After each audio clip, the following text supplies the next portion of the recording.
From the Center for Advanced Study in the Behavioral Sciences at Stanford University, this is Human-Centered.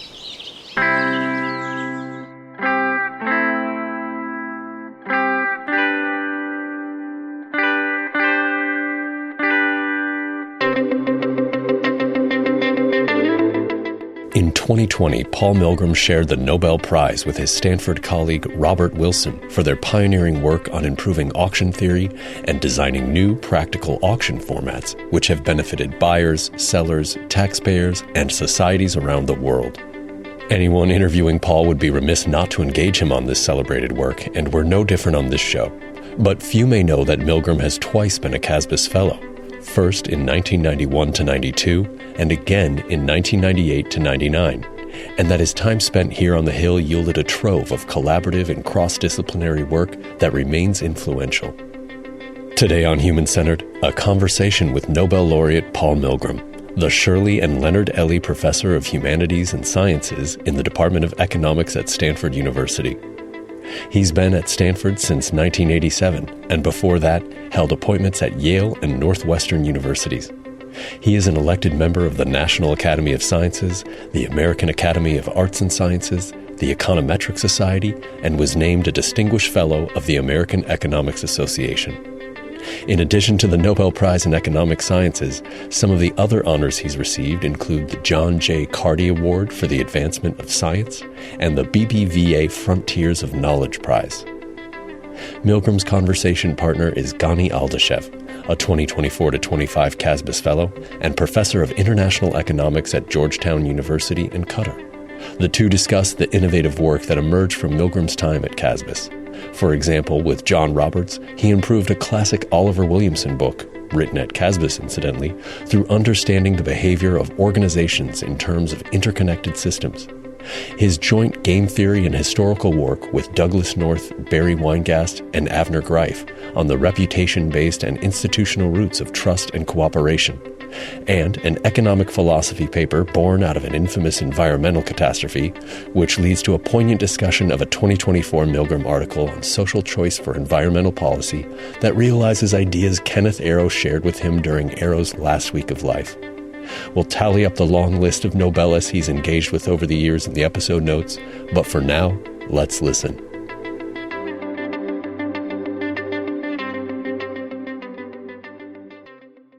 Professor Milgrom, welcome. It's a great pleasure and honor to have you with us. You were a CASBS Fellow twice, in 1991-92, and then again in 98-99. I'd like to start with the amazing work that you did during your first fellowship year that focused mainly on organizational economics. So your book on organizational economics, jointly written with John Roberts, developed to a large extent during your time at CASBS in 91-92, and it represents a remarkable synthesis of decades of earlier work. Could you please tell us what was your vision for that project? Well, John Roberts, that is, and I, had read a book by Oliver Williamson, who Oliver had been my colleague at Yale from 1985 to 1987. His book, The Economic Institutions of Capitalism.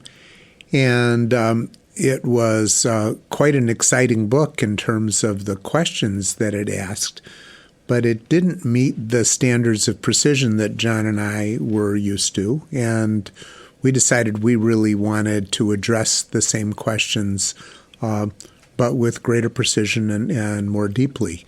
So that was part of it, on my side anyway. And on John's side, he was teaching at the Stanford Graduate School of Business and teaching cases, and there was some really puzzling behavior in the cases that he was teaching that we were trying to understand from an economic perspective. And we wound up deciding that the way to understand a lot of behavior was in terms of systems, that instead of looking at things one at a time, you needed to consider things together as part of a system. The book is impressive, and it had lasting impact both in terms of research. It has collected many citations, but also as a textbook. So how do you think it changed the way the field of org econ is taught and understood? Well, I think it had its biggest impact in law schools rather than in economics departments, judging from where it was adopted, some in business schools as well. We were trying to understand the patterns of behavior we saw, and we had a new set of explanations, and they seemed to apply both historically to the way firms had behaved over time. We went back to the history of the Hudson Bay Company as it developed in Canada, all the way up to what was the contemporary puzzles at the time about why Toyota was so successful compared to the large North American auto companies, General Motors and such, which had obvious scale advantages. And we learned something from the way we approached it. One other key aspect of problems within organizations that you also mentioned in the book, but is also an important strand of your research, was the so-called multitasking problem. And your now classic paper on multitasking and incentive design, jointly written with Ben Holmstrom, another Nobel Prize laureate, yes, has had lasting influence. Why do you think this idea resonated so widely? Oh, I think it's critical to understanding incentives. When Bengt Holmstrom and I were looking at individual incentives, we looked at, among other things, insurance agents that represented multiple companies, and understood that if you increased the commission rate that an agent got from one company, sales for another company would fall. They would tend to shift effort from one to the other. And then we began to wonder, well, why isn't this just like any other producer of anything? Why isn't this just a matter of price theory, that you tend to produce more of the things that have relatively high prices and less of the things that have relatively low prices? And it turns out that that's really widely useful in thinking about human behavior. And do you think that this idea is being applied today in other aspects of organizations, or maybe underapplied in your view?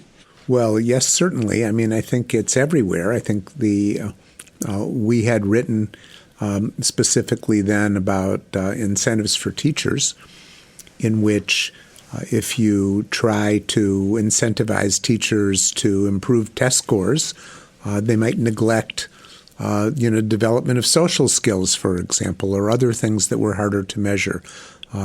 We were looking at when people had a multidimensional task, if you incentivize, strongly one dimension of the task, how you might harm performance on other dimensions.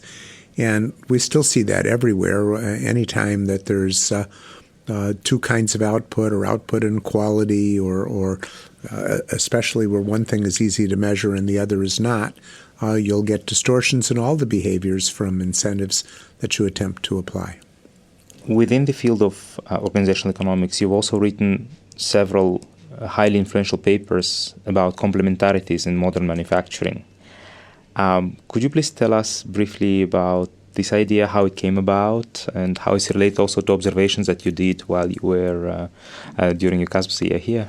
Yeah, well, during the CASBS year, John and I made a couple of visits, one to Toyota factories in Japan, and also to some of the suppliers in Kentucky, and also to the new Toyota plant, which had just been built in Kentucky, to understand why it was so successful and why its system was so different from the system that General Motors and Ford and Chrysler had been using at the time. It differed in many ways, and there was clearly a lot of confusion about that. People were saying, well, personnel management matters. These guys sing songs together in the morning, as though, somehow or another that were the secret. And as we looked at it, we realized that we were looking at a different system. The songs weren't an important part of the thing as a system. That was Japanese culture. But the use of continuous improvement required workers who could change the jobs they were doing, which required more education and more training for the workers, required machines that were more flexible as if you were going to be changing the flow of work. And those things all fit together. If you were not going to be changing your machines, you didn't need flexible workers. If your workers were inflexible, it wasn't going to be a good idea to be changing your processes all the time. That there were certain things that just went together. And changing processes all the time also fit well with you having more frequent new product introductions. So it affected the way you managed workers, the way you managed the factory floor, the kinds of products that you offered. They were all interconnected systemically, and that was really a useful way to think about the differences among firms and why, in some eras, one firm and one firm's organization would work better than another. I think this was an era at the time when robotics were emerging, when worker training had improved, and it was time for a new system, a system that worked better in that current environment. And Japan had leapfrogged the U.S. at that time. What can this work, in your view, teach us about organization of work in today's increasingly digital, interconnected economy? Well, that's a great question. I'm not quite sure exactly what it entails. I do think clearly we are going to have more value to workers who can work with AI. I think AI is, as it takes over tasks or changes the nature of work, having flexible workers becomes even more important. But the specific kinds of tasks that the workers can do, the ones that that are likely not to be replaceable, are the ones you're going to want to emphasize in your workforce and train more intensively. I really haven't thought through in detail the full set of implications, but as the environment changes, the kinds of training, the kinds of machines, the kinds of products that a company produces or uses will change, and that we have to think in terms of systems to understand the full effects. So we're likely to see complementarities at play again. I do think so, yes. I would like to go back for a second to your experience of observing firms and organizations directly. So this is a tradition that goes back perhaps to Ronald Coase, yet another CASBS fellow. And could you please share some of the details of that experience and maybe give an example of a situation where direct observation challenged your assumptions or led to a breakthrough in your thinking? Well, when we went to Kentucky to visit Toyota and its suppliers, there were a number of surprises, things that I hadn't expected to see. There were Toyota engineers on the floor of the supplier's workplace, talking to them about how they should be organizing their work so that it fit well with Toyota's procedures. That was a surprise. The need for the firms to be in close physical proximity, that was associated with the very low inventories which Toyota had and which are widely part of manufacturing today. When you get in an order, you want it to be delivered quickly. You keep low inventories of inputs. That, of course, was also complementary to flexibility. It meant that you could change your product and not have wasted inventory sitting around. So there were the pieces that fit together were much more numerous than I had expected, and it was part of what inspired our thinking about complementarity and its role in organizations. But this type of direct observation is something that the field of economics doesn't always prioritize in current type of research. Why do you think this is the case, and how is it different from the current type of empirical work that is done in economics? Yeah, I think the kind of observations you make depends on the kinds of questions you want to ask and where you want to search for answers. I think in economics today, there is a lot of emphasis in empirical economics on policy analysis. We want to know whether a child education program, for example, leads to improved performance by children later in life. Well, if you just observed the child and you had to wait years to see what happened later in life, that would be very hard to do. It would take many years of observation to do that. And the observations you made, chances are, wouldn't be causal. If you want to know who participates in an early childhood education program, it's not a random selection of children, more likely to be children from activist families or wealthier families who do that. And what's happened, if that's your concern and you want to know what the causal effects are of early childhood education, you need to take a much more sophisticated approach. You need to, take into account factors that might lead to random assignment of children. The economists have a variety of methods that they use that allow them to do causal inference, but mostly that's not just about going out and making observations of the firms who are willing to host you. I was collecting a different kind of information that was suitable to the questions I wanted to ask, which were different from questions about how do we treat income inequality or climate change or early childhood education. So it's question dependent, essentially. I think observation has to be question dependent, yes. Going back to your CASBS experience, CASBS is par excellence a place of interdisciplinary interactions and collaborations. I'd like to talk now about another strand of your work, which is also highly interdisciplinary, but in collaboration with other fields, such as history, law, and political science. So your work on multilateral reputation mechanisms with Barry Weingast, also CASBS Fellow, Doug North, another CASBS Fellow, and Avner Greif. It's interaction with political scientists and economic historians. It's a very curious collaboration. My understanding that it touches on the institutional roots of trust and cooperation. Could you please tell us more about how it is to work with such a diverse team of people, and a little bit more about this work? Well, sure. Let me roll that back a little bit. The one of the things that happened to me at CASBS is exposure to the research that was going on around me.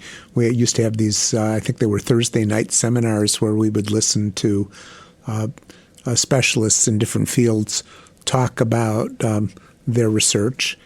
And there were, quite a few curious things. So I became curious of the different perspectives that would be offered from the different fields. And it seems to me that the reputation was one of those things. It was a word that was used in different fields to mean different things. In economics and in game theory, there was a reputation theory in the theory of repeated games, very narrow reputation theory. And in the other social sciences, the word was used more widely. And so I remember sitting down in a group meeting at some point and talking with Douglas North and Barry Weingast, who were there, about reputations and the role they played.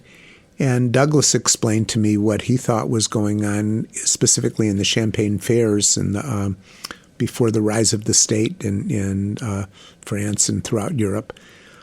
And I told him I thought that was a very incomplete theory because he was just looking at the incentives of one guy and not understanding how the whole system worked.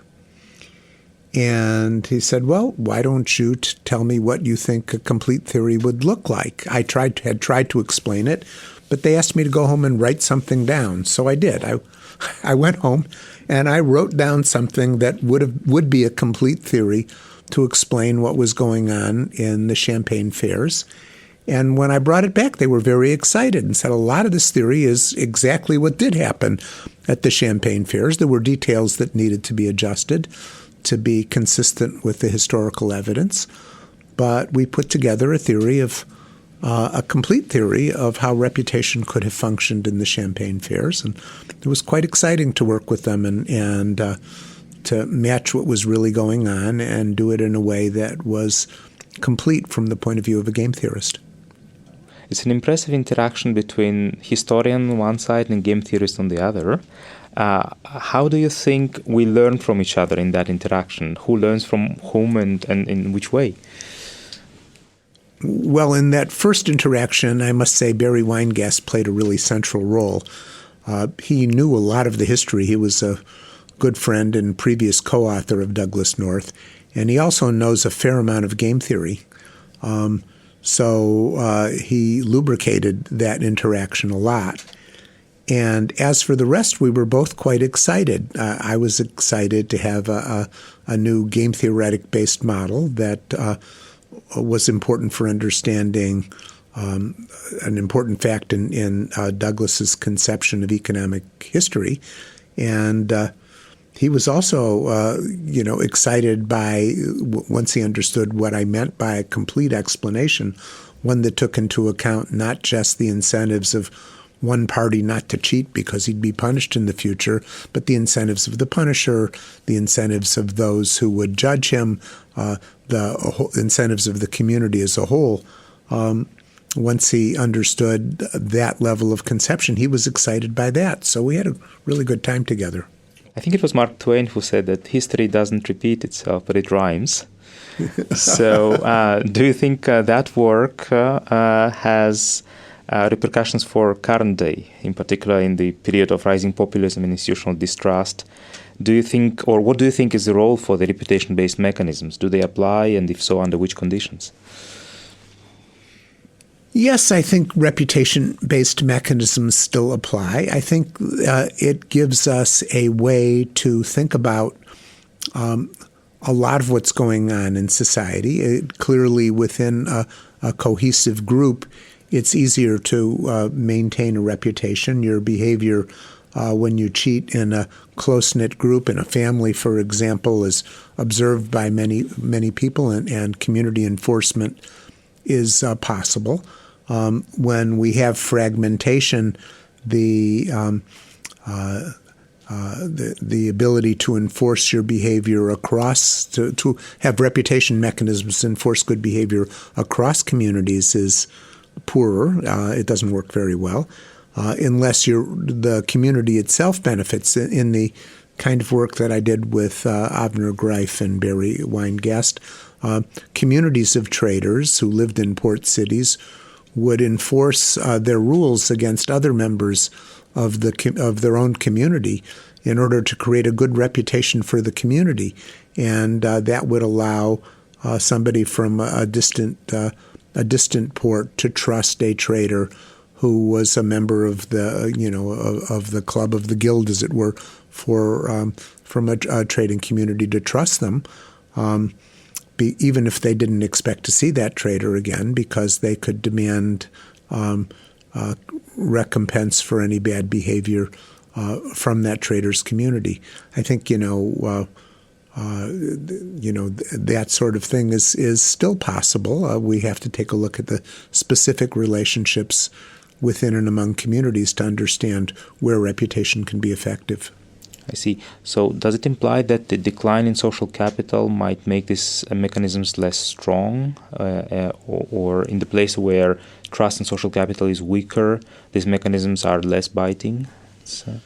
The groups to which they apply will be fewer. I think if what you mean by less biting is that for any random group of people, it'll be less likely that they can rely on a mechanism like that. I think, yes, that's true. And these days we have new ways of studying that with network theory, where we look at connections and where the connections are dense and where they're sparse, and are able to assess that from new theoretical perspectives. This work is built on game theoretic models, and some of your earlier work explores certain key foundational issues in game theory. And here I think about your work on reputation building in games. And game theory is often seen as a toolkit for economists, but your work seems to argue for its relevance much beyond economics, across probably all social sciences. How do you see game theory enriching disciplines like political science, sociology, or anthropology? Well, I think the answer is different for the three. I think within political science, there's already a lot of game theory used. People recognize self-interested behavior as being fundamental in thinking about politics. and about strategic behavior, taking into account strategic responses as being fundamental. So I think game theory has already penetrated many political science analyses. In these other analyses, I think there remains a question of whether it's strategic behavior or something else that's motivating behavior, whether, emotions or family relationships or culture that is driving behavior. And what game theory does is it provides an alternative lens. You look at a behavior and somebody says, well, they're doing that for cultural reasons. And you ask, well, might they be doing it for strategic reasons? And game theory provides you the tools to look at that. Say, what might their incentives be? Did they have the information they need to do that in that strategic way? Who are the other players? How might that have influenced their incentives?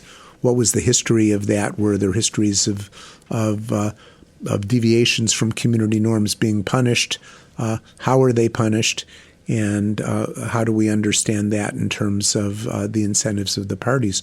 So it gives you a new set of questions to ask, and the two kinds of analyses can also interact. It can be that that culture does govern behavior up to the point where the incentives become too strong, and maybe you see that by adding a game theoretic analysis on top of an analysis that looks at other causes. Well, I remember when I was a student and my first course of game theory, at the very first lecture, there was a discussion about rationality, and one statement that stayed in my mind is that rationality as understood in game theory is a different kind of rationality as compared to the first course of microeconomics. In particular, it's about strategic rationality, which is taking into account also the response of the other person and thinking about the other person's perspective, some kind of allocentric thinking. Do you think this kind of thinking is highly relevant also for other disciplines such as sociology and anthropology? You mentioned this already. Do you think this... It seems to definitely be present in political science, a bit less so in the other social sciences. So I think that when you and I were learning game theory, we're kind of old guys here. The kinds of things you said would have been said in classrooms. When I teach game theory these days, I don't describe it in quite the same way that you have just described it. Game theoretic forces don't emerge only from I think about what you did. Sometimes they emerge because I learn what you will do if I behave in a certain way. And sometimes they apply not just to humans. I'm working, for example, on pricing on the internet, or the way bidders bid in auctions on the internet, and those bidders happen to be machines and that are actually learning. So we see that sometimes learners who show no awareness at all of who their competitors are just become aware of what happens when they've acted in a certain way. We'll find that game theoretic analyses work well predicting their behavior too. And sometimes not, by the way. It turns out that some of these systems are unstable under learning, and that you can't learn the rational behavior because the environment is changing too rapidly. Others are changing right while you're changing. So, but I'm heterodox in the way I teach the applications of game theory these days. I think that it can depend on the game, and I try to explain how to my students, and it can depend on the setting and who the players are. And I think in the future we're likely to have games that are played by machines against humans. We'll also have where you're bidding in something and somebody else is using an AI. They will be wondering how to apply game theory in those settings as well. Amazing. So it's a field that's still in the making, huh? Oh, it is, yes. Some of your most impressive technical work in economics has to do with generalizing existing theoretical models. And here I think about your papers with Chris Shannon and other colleagues on monotone comparative statics and supermodularity. You've greatly contributed to the generalization of these models and extending their applicability beyond narrow functional form assumptions. Why do you think this type of theoretical work is so important? Yeah, I think that when we are looking at theories, almost always when I'm applying theories, I do apply theories, as you know. I have a consulting business as well. I want to know what the scope of these theories are, which assumptions are important, how general are the conclusions, and knowing the conclusions in their most general form, and knowing that certain assumptions that were used in the derivation of the first result are not important. They can be quite helpful to me in figuring out whether the theory is applicable in any new situation. So I think, maximum generality for a theoretical conclusion is quite important in understanding its scope and understanding when it applies. This work of deepening and generalizing models is painstaking work that takes often many years. And do you see there is a tension between the pressure for novelty, especially empirical, in academic publishing, and the quieter value of generalizing foundational models? So I think that distinction is exaggerated. I think that two things about you've mentioned the empirical side. On the empirical side, when you test a theory, knowing its scope allows you to figure out how you can test it, what data might apply, so that you can test whether the theory is effective. And knowing its limits might also help you do what you're calling theoretical novelty. You might say, in the classical theories of microeconomics, we need convexity assumptions for market clearing prices to exist. And then the theoretical novelty might be, how does an economy work when there are no market clearing prices? But then you'd want to know when there are no market clearing prices. The generality helps raise the question and tell you where the examples might lie, and help you explore novel questions that arise outside the scope of current theory. So during your CASBS year, you seem to have also written a paper about philosophy, economics, and contingent valuation method, which came out as an interaction with a philosopher, right? Cicela Boca, if I remember well. So that was related to the Exxon Valdez oil spill and the question of who was harmed. And the question, are you harmed because you feel bad about the death of, the death of fish in the Gulf, near Alaska, and how do we think about that? And so that was the issue that came up. It was not that long after the Exxon Valdez oil spill. And I was just very curious about what the right way to think about that was. What if I buy you a nice new tie and it makes him feel good? Does that make the tie more valuable? Should society think that the tie is more valuable? What if we like it better than you like it? How do we decide how much that tie is worth when it has to do with my concern about what happens to somebody else or to something else?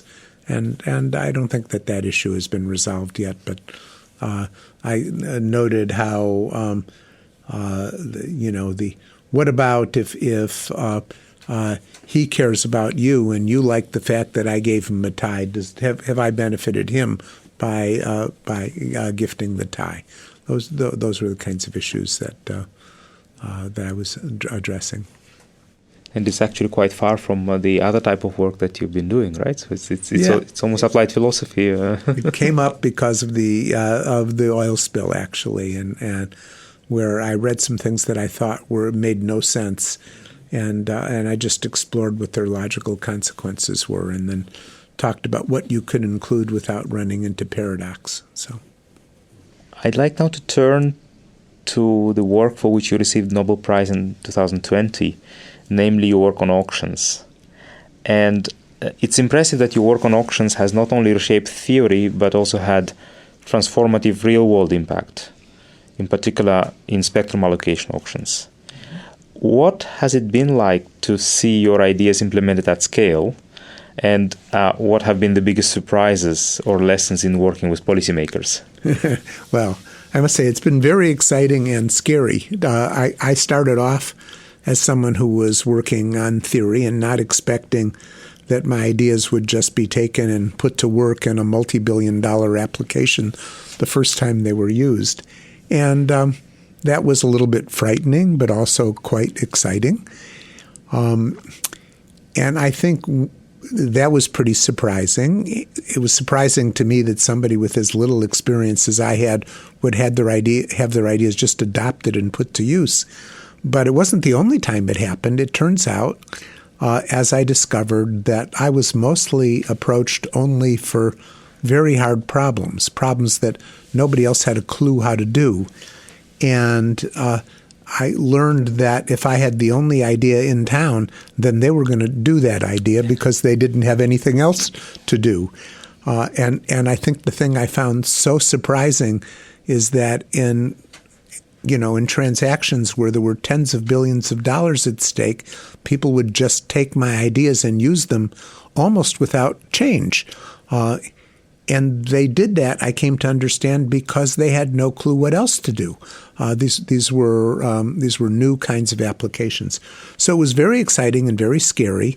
And I'll remember I have one story to tell you that may go with this. It was bidding in a radio spectrum auction in 2007 or 2006. And I had recommended to a bidder that I was advising to make a jump bid, the largest jump bid in the history of the spectrum auctions, a $750 million jump bid, which was a very large amount of money even today for a company. It was even more for my client in 2006 or 7. And the head of the bidding team said, well, I'm going to need to talk to the chairman of the Board of Finance. I'm going to need to talk to the CEO. And I had recommended that we plan to make this bid on a Monday morning. And I didn't hear. And on Sunday night, I got a call from the executive vice president in charge of the bidding team. He says, we're going to do it. You better be right. And which gives you a pretty good idea how I felt, right? Oh, my God. And we were right, by the way. It worked beautifully, exactly as we hoped it would. So. That's amazing. Yeah. But working with messy and imperfect institutional contexts in real-world auctions also has its challenges, right? What were the biggest challenges that you had? Well, there were many. The theories that we wrote down on paper were never exactly right. They were always simplified. They always omitted some factors that were important, which created doubt in our own minds as well as in my mind and my team's mind, as well as in the minds of the people who were listening. There was also the conservatism in some cases of the people who were the people who were taking advice. They didn't want to be the first to try something new, which is why, as I said to you earlier, the big impacts I had is where there was no alternative. Nobody else had any other idea, and they decided to go with it. But occasionally, as I mentioned in connection with this jump bid, there was the alternative of doing something cautious. And I guess perhaps it's a surprise that that such a daring strategy as we had proposed was adopted. It put, it was the largest investment the company had ever made, and it was huge. And they did it, and it worked, and everybody applauded afterwards. I got a T-shirt that said that they gave me, I don't remember exactly, but they made up a T-shirt about this event that they gave me back then. That was my reward.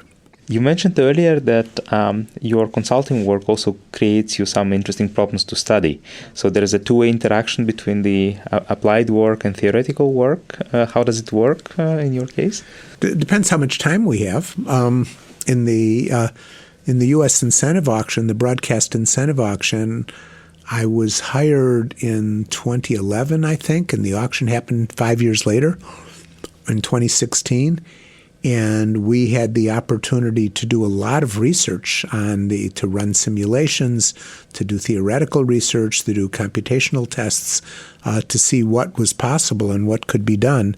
And it was motivated by creating it was $30 billion in transactions. It was a lot of money that was transacted in that auction. The research was motivated by that, and it was exciting research. I'm looking forward to seeing if the same research has other applications. That was a pretty big one, but it may not be the last one. There may be more. After that 5 years, the team continued to work on simulations on whether there were better ways of doing what we had done, and we discovered, ways that were better. We could have saved the government over $1 billion, $1.5 billion, I think was the number we came up with, had we handled some detail differently. So I've continued to look afterwards. It's sometimes very hard to test counterfactuals to say what if I had done it differently, what would have happened. But in this case, we had a simulation model we built, and we continued to work on it for years afterwards, and discovered, we could have done it differently, and it would have been billions, or at least $1.5 billion better for the government than what we did. And what can you say? We did what we could in 5 years. But sometimes the horizons that you have are also much shorter, right? In some of the consulting work, the deadlines are yesterday. Yeah, that's right. Sometimes they're much shorter. The very first one, the very first auction, it was a matter of just a few months. And I remember, again, I had never done any, practical work like this before. And I remember it was in the era when I was hired by Pacific Bell, which was the local telephone company here in California and Oregon at the time. And Nevada they also covered. They just had a few months, and the FCC just had a few months to decide what auction form it was going to use. And I remember telling them that's not enough time for me to do anything. And they said, well, look at what the government has proposed. And I looked at what the government had proposed, and I said, well, I don't know what the best thing to do is, but I can do better than that. And that was it. So I made a proposal. Bob Wilson and I made this proposal, and it was adopted because it was way better than what the government had in mind, and much better for my client, by the way, than what the government had in mind. And the auction ran, and that was what got copied all over the world. I mean, it got adopted in basically all the English-speaking countries. It got adopted in Canada and Australia and the UK and New Zealand.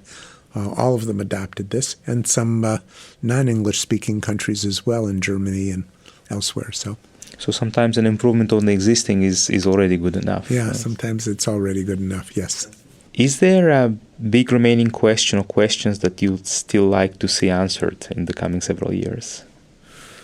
Oh my, there are so many.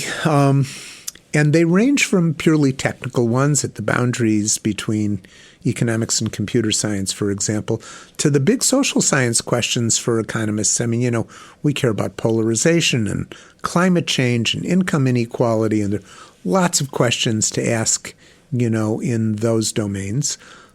I mostly have been going back to my roots in theory, working on somewhat smaller questions, but ones that I think are still pretty important, where I can have an impact in my remaining years.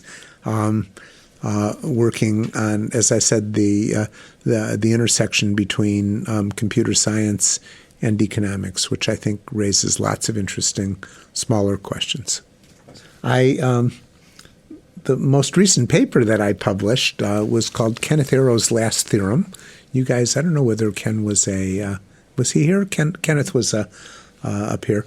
One of the great thinkers of the 20th century, and I had visited Ken multiple times while he was dying at the last days of his life. He was 95 years old when he passed. And he was thinking about, the two things he wanted to talk about, the only two things he wanted to talk about when I visited him were income inequality and and climate change. And he sketched to me ideas that he had about social choice over climate policy. And he told me that he had begun his research career. The first thing he was famous for was Arrow's impossibility theorem, about the impossibility, essentially, of rational decision-making about public policies. And he said he would end his career, if he had time, with a new impossibility theorem about thinking about environmental policy. And he sketched the ideas to me. And then he died. And I did nothing for several years. And then I decided, those deserve to be written down. So I published a paper just some months ago entitled Kenneth Arrow's Last Theorem, in which I describe an impossibility theorem for environmental choice. Ken's first impossibility theorem says, well, the only way to make decisions rationally that weights the preferences of people in society is to have a dictator. This theorem has a very similar conclusion, that the only way to do things is to have a dictator, but the dictator will wind up being whoever is the most patient person. That in order to have an efficient policy, the only way to do that was to respect only the environmental preferences of the most patient person. And so that's something I've just finished working on. Thank you so much, and all the very best for your future exciting projects. Oh, well, thank you. It's been a pleasure talking to you. That was Paul Milgrom in conversation with Gani Aldashev. As always, you can follow us online or in your podcast app of choice. And if you're interested in learning more about the Center's people, projects, and rich history, you can visit our website at casbs.stanford.edu. Until next time, from everyone at CASBS and the Human Centered team, thanks for listening.